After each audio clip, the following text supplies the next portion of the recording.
Welcome back, ladies and gents. This is my review for X-Men Apocalypse. Right off the bat, I just want to say that it looked really good. The visual effects were awesome. I mean, this movie looks stunning. They did a really good job of that. The cinematography was good. The choreography, the fight scenes, they did a really good job, going back and forth between the characters. I really liked it. Uh, I'm going to talk about Apocalypse first. I usually don't talk about the villain first, but I'm going to do it in this review. I liked Apocalypse. He was very dark, calm, cool, collected, uh, very evil, but you can relate to him as a villain, I guess. He's basically what I thought Ultron should have been in Avengers 2. Oscar Isaac did a really good job with this role. I like Apocalypse. The other characters, I mean, you got Fassbender and McAvoy. They just do a really good job on screen. They got good chemistry between the two of them, and they did again in this movie. Uh, this movie is 2.5 hours long, and I normally don't like movies this long because it kind of drags from time to time. And in this movie, there were a couple scenes where at the beginning when I was watching it, I thought, you could take those out and you wouldn't miss much. Kind of like Dark Knight Rises. I keep talking about that movie when I talk about 2.5 hour movies long that kind of drag and don't really hold your attention all that well. But in this film, at the end, you can see why they had the scenes that they did because they were developing the characters. They were fleshing out their characters more, and they did that a lot with Nightcrawler and Storm and Cyclops, and especially Jean Grey.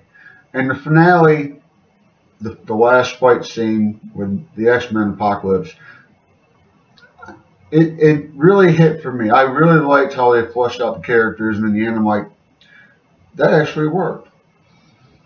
Um, if you haven't seen the last trailer for this film, go ahead and mute your computer or laptop or whatever you're watching this on for about 15 seconds because I want to talk about one thing. This is a spoiler-free review, but I just want to talk about one thing real quick. In the last trailer you see, at the very end, you see one of Wolverine's claws.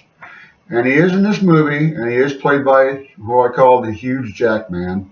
But he's only in the film for 5 minutes. He kills a lot of people, and then he runs off, and then that's it. And then you hear Scott give a pretty funny one-liner. Quicksilver, I like Quicksilver in Days of Future Past, and I liked him in this movie. He actually got more screen time in this movie. I like that. In Days of Future Past, of course, you had the time in a bottle scene, and you have another one just like that in this movie. I'm not going to tell what happens, but it was well done. I liked it just as much as the last movie. Uh, I thought about this rating for a while. I didn't post this video last night because I wanted to think about it. I just wanted to make sure of my rating. And for this movie, I'm going to give it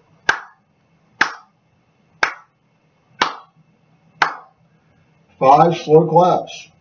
It's the first time I've done that. I wanted to make sure I wasn't fanboying out because I like X-Men. I like the comics when I was a kid. I like the TV show, the animated TV show.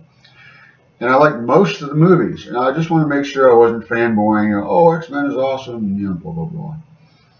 But I really like this film. I like pretty much all of it. I don't really have any complaints about the film. It was well done. Bryan Singer did a great job, just like he did in the other movies he's done. And if a movie sucks, I'll say so. Like Origins Wolverine, that movie sucked. But this one was well done. I'm going to buy it when it comes out.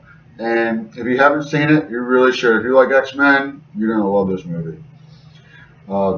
That's all I got, guys. I hope you enjoy it if you do watch it. If you have seen it, comment below. We can talk about it. That's it, guys.